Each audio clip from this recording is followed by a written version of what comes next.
رونو صبر څه ته وایي؟ نو صبر دې ته وایي چې د یو انسان بچی مړ شو الله دې مو ساتي، یو انسان ته بل غم پیښ شو تکلیف او مصیبت پرې راغی او د خولې نه د شرع د خلاف خبره ونښکه، د په اندامونو باندې هغه کار اونکه چې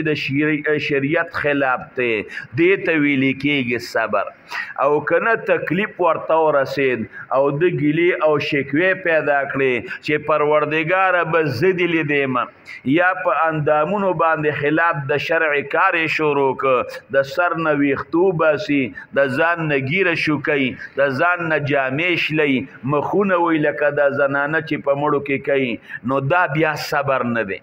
په خولې به هم د هغه خبره نه کوي، د خولې نه نو باسي چې هغه د شریعت خلاف ته، او په اندامونو به هم هغه کار نه کوي چې هغه د شریعت خلاف دی، دې ته وایي صبر. نو د صبر بدله دا جنت دی.